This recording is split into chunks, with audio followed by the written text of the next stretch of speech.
The second agreement is don't take anything personally. The next three agreements are really born from the first agreement. The second agreement is don't take anything personally. Whatever happens around you, don't take it personally.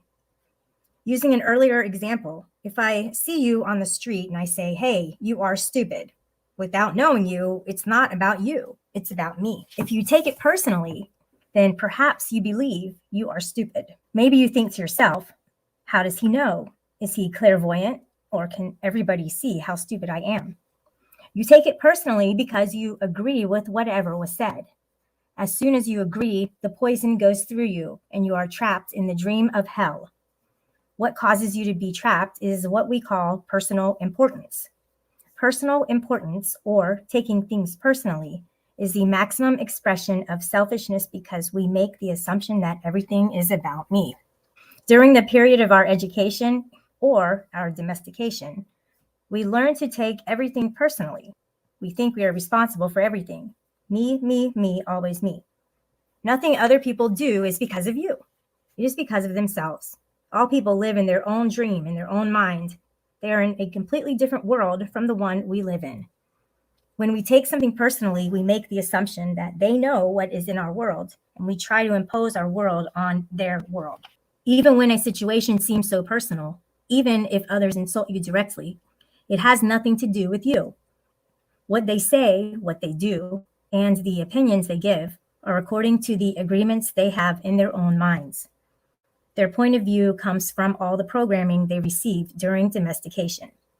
If someone gives you an opinion and says, hey, you look so fat, don't take it personally, because the truth is that this person is dealing with his or her own feelings, beliefs, and opinions.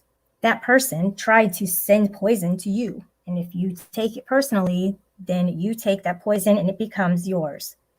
Taking things personally makes you easy prey for these predators, the black magicians. They can hook you easily with one little opinion and feed you whatever poison they want. And because you take it personally, you eat it up. You eat all their emotional garbage, and now it becomes your garbage.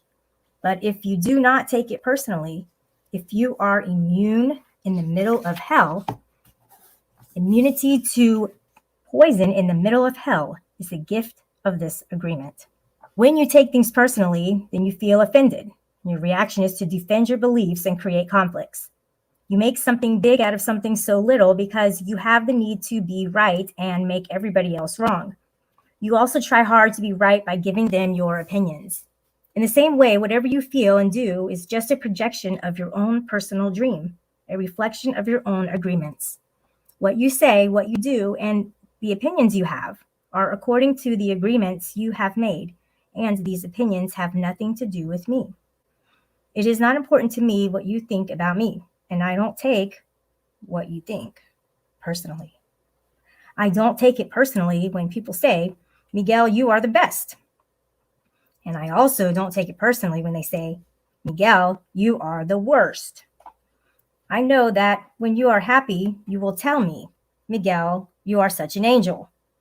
But when you are mad at me, you will say, oh, Miguel, you are such a devil. You are so disgusting. How can you say those things? Either way, it does not affect me because I know what I am. I don't have the need to be accepted. I don't have the need to have someone tell me, Miguel, you are doing so good, or how dare you do that? No, I don't take it personally. Whatever you think, whatever you feel, I know is your problem and not my problem. It is the way you see the world. It is nothing personal because you are dealing with yourself, not with me. Others are going to have their own opinion according to their belief system, so nothing they think about me is really about me, but it is about them. You may even tell me, Miguel, what you are saying is hurting me. But it is not what I am saying that is hurting you. It is that you have wounds that I touch by what I have said. You are hurting yourself. There is no way that I can take this personally. Not because I don't believe in you or don't trust you, but because I know that you see the world with different eyes, with your eyes. You create an entire picture or movie in your mind, and in that picture, you are the director, you are the producer, you are the main actor or actress. Everyone else is a secondary actor or actress. It is your movie. The way you see that movie is according to the agreements you have made with life. Your point of view is something personal to you. It is no one's truth but yours. Then, if you get mad at me, I know you are dealing with yourself. I am the excuse for you to get mad. And you get mad because you are afraid, because you are dealing with fear. If you are not afraid, there is no way you will get mad at me. If you are not afraid, there is no way you will hate me. If you are not afraid, there is no way you will be jealous or sad. If you live with fear, if you love, there is no place for any of those emotions. If you don't feel any of those emotions, it is logical that you will feel good. When you feel good, everything around you is good. When everything around you is great, everything makes you happy. You are loving everything that is around you because you are loving yourself. Because you like the way you are. Because you are content with you. Because you are happy with your life. You are happy with the movie you are producing. Happy with your agreements with life. You are at peace and you are happy. You live in that state of bliss where everything is so wonderful and everything is so beautiful. In this state of bliss, you are making love all the time with everything that you perceive. Whatever people do, feel, think, or say, don't take it personally. If they tell you how wonderful you are, they are not saying that because of you. You know you are wonderful. It is not necessary to believe other people who tell you that you are wonderful. Don't take anything personally. Even if someone got a gun and shot you in the head, it was nothing personal, even at that extreme. Even the opinions you have about yourself are not necessarily true. Therefore, you don't need to take whatever you hear in your own mind personally. The mind has the ability to talk to itself, but it also has the ability to hear information that is available from other realms. Sometimes you hear a voice in your mind and you may wonder where it came from. This voice may have come from another reality in which there are living beings very similar to the human mind. The Toltecs called these beings allies. In Europe, Africa, and India, they call them the gods. Our mind also exists in the level of the gods. Our mind also lives in that reality and can perceive that reality. The mind sees with the eyes and perceives this waking reality. But the mind also sees and perceives without the eyes, although the reason is hardly aware of this perception. The mind lives in more than one dimension. There may be times when you have ideas that don't originate in your mind, but you are perceiving them with your mind. You have the right to believe or not believe these voices, and the right not to take what they say personally. We have a choice whether or not to believe the voices we hear within our own minds, just as we have a choice of what to believe and agree with in the dream of the planet. The mind can also talk and listen to itself. The mind is divided as your body is divided. Just as you can say, I have one hand and I can shake my other hand and feel the other hand. The mind can talk to itself. Part of the mind is speaking and the other part is listening. It is a big problem when 1,000 parts of your mind are all speaking at the same time.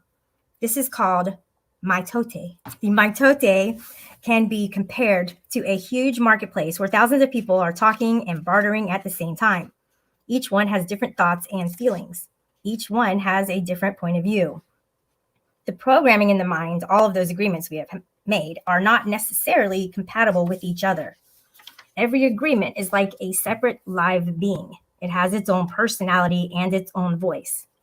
There are conflicting agreements that go against other agreements and on until it becomes a big war in the mind. The mitote is the reason humans hardly know what they want, how they want it, or when they want it. They don't agree with themselves because there are parts of the mind that want one thing and other parts that want exactly the opposite. Some part of the mind has objections to certain thoughts and actions, and another part supports the actions of the opposing thoughts.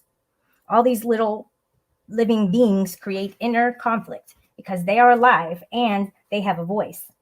Only by making an inventory of our agreements will we uncover all the conflicts in the mind and eventually make order out of the chaos of the mitote.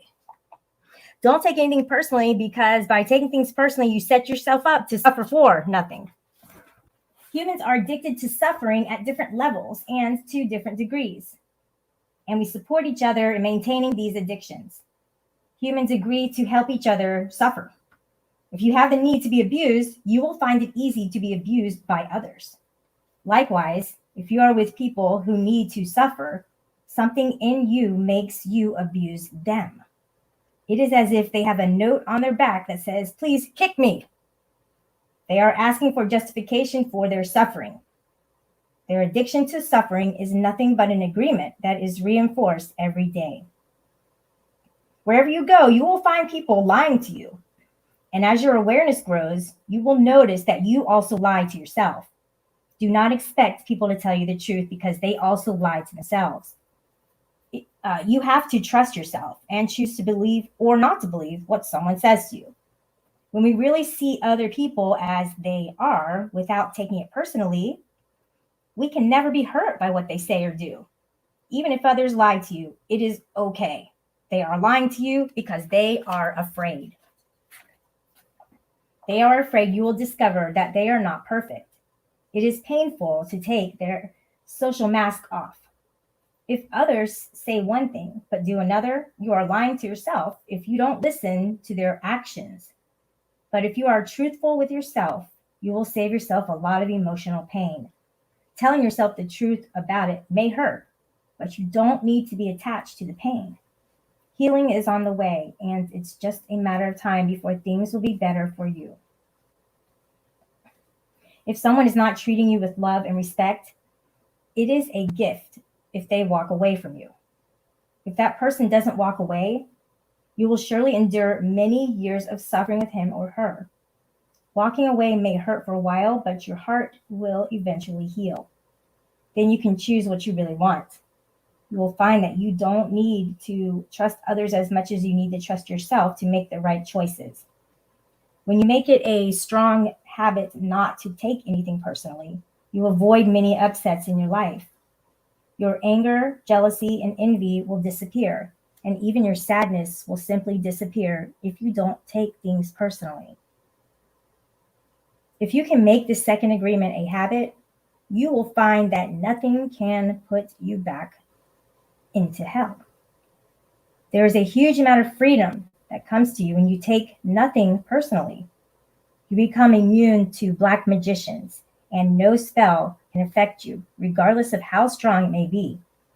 The whole world can gossip about you. And if you don't take it personally, you are immune.